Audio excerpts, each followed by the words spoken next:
Hello दोस्तों, आप सभी का स्वागत है आपके अपने चैनल जी श्रेणी में। देखिए दोस्तों, आज मैं जो बताने वाला हूँ बहुत इंपॉर्टेंट चीज़ है रियल नंबर्स। ये जो मैं बताने वाला हूँ क्लास 6, 7, 8, 9, 10, 11th, 12th ये सभी बच्चे पढ़ सकते हैं। ठीक है, ये दोस्तों मैं जो बताने वाला हूँ बहुत इंपॉर्टेंट है। ठीक है, तो देखिए मैं आज जो बताने वाला हूँ वास्तविक संख्याएँ, वास्तविक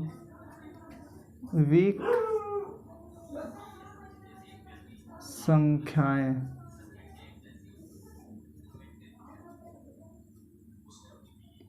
तो देखिए जो वास्तविक संख्या होता है इसको मैं एग्जाम्पल और परिभाषा इसका सब चीज़ इस वीडियो में बताने वाला हूँ।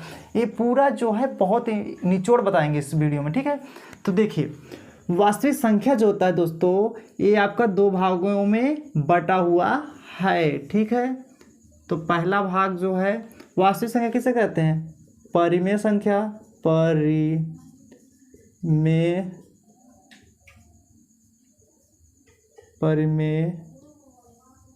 संख्या है, अपरिमेय संख्या है, अपरिमेय संख्या है। ठीक है दोस्तों, वास्तविक संख्या जो होता है परिमेय संख्या, अपरिमेय संख्या होता है। ठीक है, वास्तविक संख्या किसे कहते हैं? परिमेय संख्या। अपरिमेय संख्या को वास्तविक संख्या कहते हैं। ठीक है दोस्तों, इतना आई होप आपको अच्छे से समझ में आ गया होगा।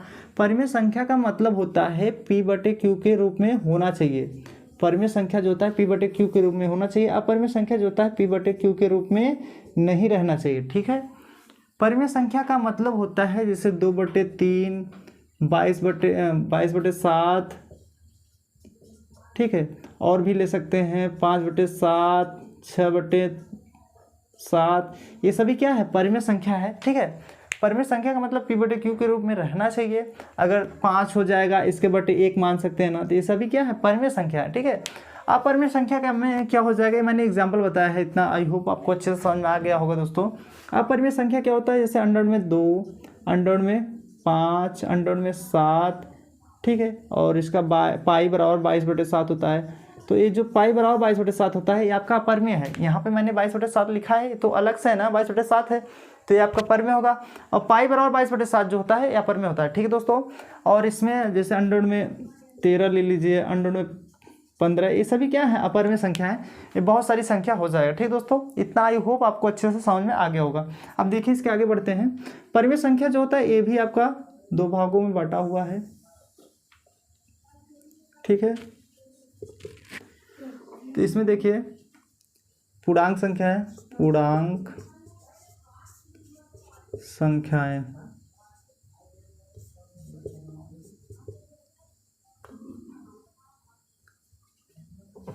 पूर्णांक संख्याएं, दशमलव संख्या थोड़ा सा और बढ़ा दीजिए, दशमलव संख्याएं। जो पूर्णांक संख्या होता है दोस्तों, देखिए परिमेय संख्या किसे कहते हैं? पूर्णांक संख्या। दशमलव संख्या को परिमेय संख्या कहते हैं। पूर्णांक संख्या का एग्जाम्पल क्या हो जाएगा दोस्तों? जैसे पूर्णांक संख्या क्या होता है? पूर्णांक में क्या होता है? दोनों होता है, धनात्मक और ऋणात्मक दोनों होता है। देखिए यहाँ पे 0, 1, 2, 3, 1, 2, 3, यहाँ पे 4 कर दीजिए, इन्फिनिटी तक जाएगा। ठीक है, 1 -1 हो जाएगा, -2, -3, -4। ठीक है, ये भी तो ये आपका किसका है? पूर्णांक संख्या का फिगर है। ठीक है, फिगर मतलब एग्जाम्पल है समझने के लिए। ठीक है दोस्तों, धनात्मक ऋणात्मक जीरो भी रहता है, इसमें जीरो भी रहता है। ठीक है दोस्तों, इसमें जीरो भी रहता है। ठीक ना, ये आपका पूर्णांक संख्या होता है। दशमलव संख्या जो होता है जो दशमलव के रूप में रहना चाहिए, जैसे देखिए 0.5, 0.6, ये सभी रूप में रहना चाहिए। तो इसके बारे में भी और आगे बताएंगे। ठीक है, तो देखिए जो दशमलव संख्या होता है ये भी आपका 2 डिपार्ट में मतलब बांटा गया है। 2 डिपार्ट इसका भी है। ठीक है, तो इसमें देखिए पहला जो है शांत आवर्ती, शांत आवर्ती। ठीक है, दूसरा है अशांत आवर्ती, अशांत आवर्ती। ठीक है, पहला शांत, दूसरा है अशांत आवर्ती। ठीक है, ये जो शांत आवर्ती अशांत आवर्ती है इसका एग्जाम्पल क्या हो जाएगा? एग्जाम्पल कहने का मतलब जैसे शांत में क्या हो जाएगा, जैसे 5/6। अब इसको 5/2 ले लीजिए, ऐसे भाग करेंगे तो कितना आएगा, 2 दूना 4 बचा 1, यहाँ दशमलव लगाएंगे हो जाएगा 10, 5 दूना 10। ये आपका भाग दिए कट गया ना। और एक और ले लीजिए 2/2, इसको भाग करेंगे तो आ जाएगा 1। और ले लीजिए 5/6, इसको मतलब 5/6, तो इस ले लीजिए और बड़ा अंक ले लीजिए 30/2, इसको भी भाग करेंगे कट जाएगा आपका 15 आ जाएगा। और अगर बड़ा लेना चाहिए 35/2 ले लीजिए, इसको भी भाग करेंगे तो 34.5 इतना आएगा। इसका मतलब देखिए जितना भी संख्या हम ले रहे हैं भाग दे रहे हैं 17.5 आ रहा है, ठीक है। अब देखिए तुम्हारा शांत आवर्ती माना जाएगा, ठीक है। जो संख्या कट जाता है वो शांत आवर्ती में माना जाता है, और जो संख्या कटता नहीं है रिपीट होती है वो अशांत आवर्ती होती है। रिपीट होने का मतलब देखिए, ये मैंने इसका एग्जाम्पल बताया शांत आवर्ती का। अशांत आवर्ती का एग्जाम्पल क्या हो जाएगा, 1/3। इसका अगर हम भाग करेंगे तो कितना आएगा, 0 वाला एक दशमलव लगाएंगे 10 हो जाएगा, 3 त्रिका 9, फिर 1 बचेगा, फिर 3 त्रिका 9, 3 त्रिका 9, 3 त्रिका 9, 3 त्रिका 9, 3 त्रिका 9, 3 त्रिका 9, 3 त्रिका 9, 3 त्रिका 9, 3 त्रिका 9, ऐसे बार बार रिपीट होगा, ठीक। तो जो संख्या रिपीट होती है दोस्तों अशांत आवर्ती होती है। जो कट जाता है 2-3 संख्या के बाद भी कटेगा, कोई दिक्कत नहीं, तो आपका शांत आवर्ती। और जो संख्या रिपीट होती है बार बार अशांत आवर्ती। इसमें और भी सारी अंक ले सकते हैं आप लोग, ठीक है, तो कोई दिक्कत नहीं इसमें।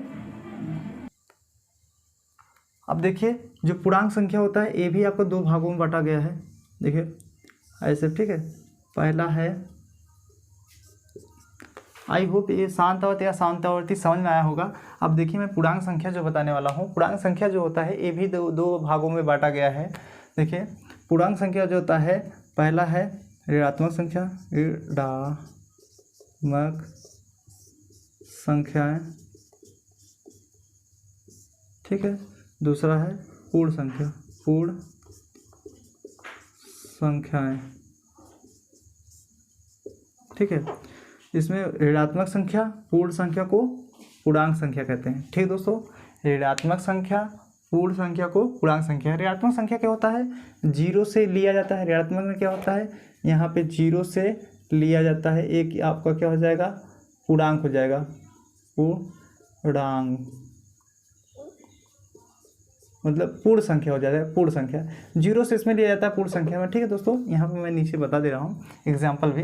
ऋणात्मक संख्या क्या होता है, जैसे -1, -2, -3, -4, ये सभी क्या होता है ऋणात्मक, -5 इन्फिनिटी तक जाएगा, ठीक है दोस्तों। पूर्ण संख्या जो होता है ना, पूर्ण में क्या होता है 0 से स्टार्ट होता है गिनती, फिर ठीक है, गिनती 1 2 से नहीं, पूर्ण में क्या होता है 0 से स्टार्ट है, 0 1 2 3 4 5 6 ऐसे इन्फिनिटी तक जाएगा, ठीक है। ये आपका पूर्ण होता है, ऋणात्मक संख्या होता है। पूर्ण संख्या में क्या होता है दोस्तों, देखिए पूर्ण संख्या जो होता है ये भी आपका 2 प्रकार का होता है, ठीक है। ये भी 2 प्रकार का होता है, ये भी 2 भागों में बांटा गया है। देखिए पहला क्या है, पहला लिख देंगे 0 या 0, ठीक है, 0। और दूसरा है धनात्मक, धनात्मक संख्याएं या प्राकृतिक संख्या, प्राकृतिक संख्याएं, धनात्मक संख्या है या प्राकृतिक संख्या है। धनात्मक संख्या प्राकृतिक, 0 का मतलब 0 का एग्जाम्पल क्या हो जाएगा, 0 ही लिख सकते हैं, 0 का 0 ही होगा। धनात्मक मतलब जो 1 रुपये 2 रुपये 3 रुपये, ये धन है ना सभी, तो 1 से स्टार्ट होता है इसमें, 1 2 3 4 5 इन्फिनिटी तक जाएगा, 5 6 7 8 9 10 पूरी गिनती हो जाएगा धनात्मक की संख्या, ठीक है। धनात्मक संख्या और प्राकृतिक संख्या 2 नाम है और काम एक ही है इनका, ठीक है। धनात्मक संख्या प्राकृतिक संख्या का मतलब दोनों एक ही है, ठीक है। किसी किसी का 2 नाम हो जाता है ना, ठीक है। तो ऐसे ये भी है, ठीक है। धनात्मक संख्या जो होता है वही प्राकृतिक संख्या को हम लोग धनात्मक संख्या कहते हैं, ठीक है। ये धनात्मक संख्या कहिए या प्राकृतिक संख्या दोनों एक ही है, ठीक है। धनात्मक संख्या का एग्जाम्पल 1 2 3 4 5 6 7 इन्फिनिटी तक जाएगा, और 0 मतलब होता है 0, ठीक है। आई होप आपको इतना अच्छे से समझ में आ गया होगा दोस्तों। अब देखिए मैं इसके आगे बताने वाला हूँ धनात्मक संख्या क्या होता है, ठीक है। धनात्मक संख्या भी आपका 3 भागों में बांटा गया है, ठीक है दोस्तों। धनात्मक संख्या जो है ये भी आपका 3 भागों में मतलब बांटा गया है। पहला अभाज्य संख्या, अभाज्य संख्याएं। दूसरा है भाज्य संख्या, भाज्य संख्याएं। और तीसरा जो है न भाज्य और न अभाज्य ठीक है दोस्तों। अब देखिए भाज्य का मतलब क्या होता है, नाभाज्य। देखिए धनात्मक संख्या या प्राकृतिक संख्या किसे कहते हैं, अभाज्य संख्या, और भाज्य संख्या नाभाज्य, नाभाज्य संख्या को हम लोग धनात्मक संख्या या प्राकृतिक संख्या कहते हैं। अभाज्य का मतलब होता है जो दो अंक से कटे, या खुद कटे या कोई अंक और काटे, या खुद मारे या कोई अंक और मारे। ठीक है, मैंने एग्जाम्पल मैंने बताया है, कोई अंक और काटे या खुद काटे या कोई अंक और काटे। मतलब कहने का मतलब देखिए विषम संख्या में जैसे 2 3 5, ये देखिए अगर हम काटेंगे 1 2 का 2 फिर 2 1 का 2, यही अंक से काट सकते हैं ना। इसमें देखिए 1 और 3, ठीक है, ये क्या हो जाएगा, 1 से कट रहा है मतलब स्वयं से कट रहा है, और 3 से कट रहा है। ठीक है, इसमें भी देखिए स्वयं से 1 से कटेगा और 5 से कटेगा। ठीक है, तो ये सभी क्या है, अभाज्य संख्या। अभाज्य संख्या का मतलब स्वयं अंक से कटना चाहिए और 5 से कटना चाहिए, 1 से और स्वयं अंक से कटना चाहिए। ठीक है, यही आपका अभाज्य संख्या होता है, या खुद कटे या कोई अंक और काटे। ठीक है दोस्तों, इतना आई होप आपको अच्छे समझ में आया होगा। अभाज्य क्या होता है, भाज्य संख्या का मतलब देखिए 4 6 8, इसमें क्या होता है, भाज्य संख्या में 3 अंक से स्टार्टिंग रहना चाहिए। ठीक है, 3 अंक से स्टार्टिंग रहना चाहिए। जैसे देखिए 1 से काटेंगे, 2 से काटेंगे, 4 से काटेंगे। देखिए 1 से भी कटेगा, 1 चौका 4, 2 दूनी 4, 4 1 का 4, 3 अंक से स्टार्ट होना चाहिए। 3 अंक से बढ़ता जाएगा तो तुम्हारा क्या हो जाएगा, भाज्य संख्या हो जाएगा। ठीक है, 1 से कट रहा है, 2 से कट रहा है, 3 से कट रहा है, 6 से कट रहा है, इतना सारा अंक से कट रहा है तो क्या हो जाएगा, आपका भाज्य संख्या हो जाएगा। ठीक है, 8 देखिए 1 से कट रहा है, 2 से कट रहा है, 4 से कट रहा है, 8 से कट रहा है। ठीक है, ये सभी क्या है, भाज्य संख्या है। ठीक है, ये एग्जाम्पल मैंने बताया है। न भाज्य, न अभाज्य का मतलब होता है स्वयं एक ऐसी संख्या है, न भाज्य है न अभाज्य है। ठीक है दोस्तों, एक जो है ऐसी संख्या है, न अभाज्य है न भाज्य है। ठीक है दोस्तों, देखिए आई होप आपको इतना अच्छा से समझ में आ गया होगा। एक बार और देख लीजिए, मैं रिवाइज कर दे रहा हूँ। देखिए वास्तविक संख्या किसे कहते हैं, परिमेय संख्या। परिमेय संख्या को वास्तविक संख्या कहते हैं। वास्तविक संख्या का इंग्लिश होता है रियल नंबर। ठीक है, परिमेय संख्या वास्तविक संख्या कहते हैं। ठीक है, अब परिमेय संख्या क्या होता है, पूर्णांक संख्या, दशमलव संख्या को परिमेय संख्या कहते हैं। पूर्णांक संख्या, दशमलव संख्या को परिमेय संख्या कहते हैं। मैंने पूर्णांक संख्या का एग्जाम्पल यहाँ बता दिया है। ठीक है, दशमलव संख्या का भी बताने वाले हैं। देखो अब पूर्णांक संख्या जो होता है ये भी 2 भागों में बांटा गया है। ऋणात्मक संख्या पूर्ण संख्या को पूर्णांक संख्या कहते हैं। ऋणात्मक संख्या पूर्ण संख्या को पूर्णांक संख्या कहते हैं। ठीक है, तो ये ऋणात्मक संख्या -1 2 3 4 5 हो जाएगा। पूर्णांक संख्या में क्या हो जाएगा, 0 1 2 3 4 5 इनफाइनाइट तक जाएगा। ठीक है दोस्तों, आई होप आपको इतना समझ में आया ना।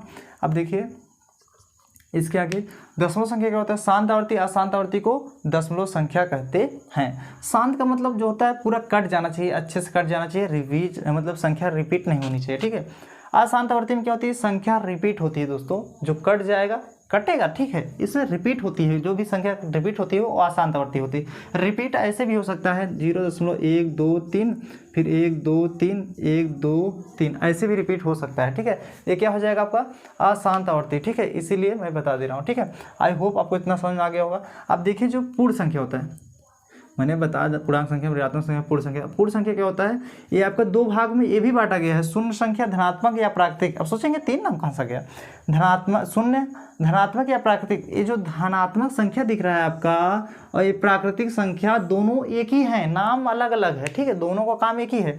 धनात्मक संख्या 1 2 3 4 इनफाइनाइट तक जाएगा, प्राकृतिक संख्या को ही धनात्मक संख्या कहा जाता है। ठीक है दोस्तों, यही इसका एग्जाम्पल है। आई होप आपको अच्छे समझ में आ गया होगा।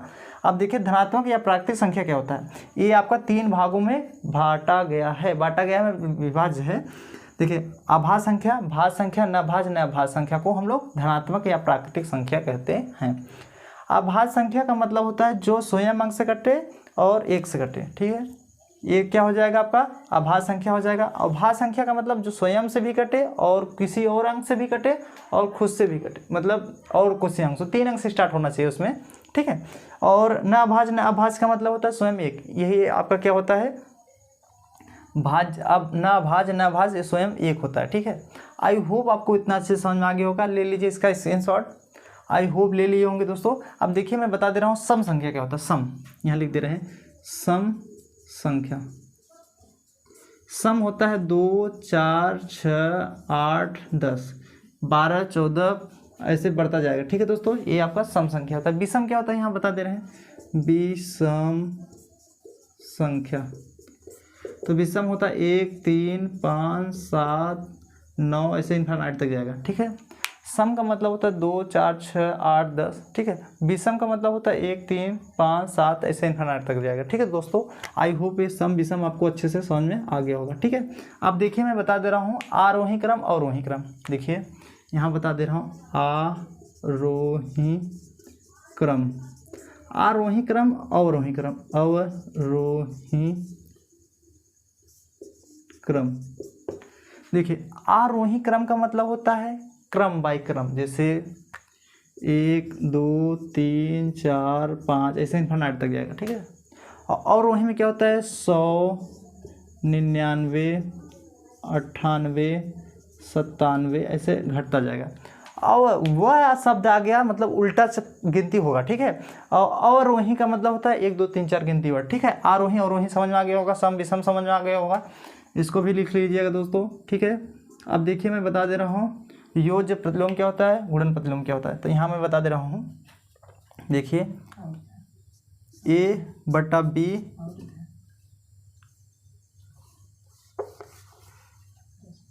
देखिए A/B का योज्य प्रतिलोम, ठीक है। A/B का योज्य प्रतिलोम क्या हो जाएगा दोस्तों, ठीक है। A मतलब A/B का योज्य प्रतिलोम आपका क्या हो जाएगा -A/B हो जाएगा, ठीक है। जो A/B है इसका योज्य प्रतिलोम क्या होगा -A/B, ये है आपका क्या है फार्मूला है इतना, ठीक है। वही रहता है, बस माइनस लग जाता है। अगर प्लस में रहेगा तो माइनस में आएगा, यहाँ प्लस है, ठीक है दोस्तों। अब सोचेंगे प्लस कहाँ से, यहाँ कुछ नहीं लिखा है इसका मतलब प्लस, अब माइनस होता तो यहाँ प्लस आता, ठीक है। योज्य प्रतिलोम माइनस लग जाता बस। अब गुणन प्रतिलोम क्या होता है, यहाँ मैं लिख दे रहा हूँ A/B का गुणन प्रतिलोम। गुणन प्रतिलोम क्या हो जाएगा, तो गुणन प्रतिलोम में जो अंश होता है हर हो जाता है, हर वाला अंश हो जाता है, यहाँ B/A हो जाएगा, ठीक है दोस्तों, B/A हो जाएगा। इसमें देखिए A/B का गुणन प्रतिलोम क्या हो जाएगा B/A हो जाएगा। A/B था ना तो B/A हो जाएगा, ठीक है दोस्तों। आई होप आपको समझ में आ गया होगा योज्य प्रतिलोम गुणन प्रतिलोम, ठीक है। इतना आई होप आपको समझ में आ गया होगा। अब इसके बाद जो भी क्वेश्चन रह जाता है, जो भी आपका परिभाषा रह जाता है और बता देंगे सवाल कराते समय, ठीक है। तो इतना आपको अच्छा लगा हो तो अपने दोस्तों के पास शेयर भी कीजिएगा, और नए हो तो आप लोग चैनल सब्सक्राइब कर लीजिएगा। फेसबुक पेज पर देख रहे हो तो मुझे फॉलो करना मत भूलिएगा दोस्तों, ठीक है। तो बहुत गर्मी है दोस्तों, तो मिलते हैं अगले वीडियो में, ठीक है। जय हिंद, वंदे मातरम।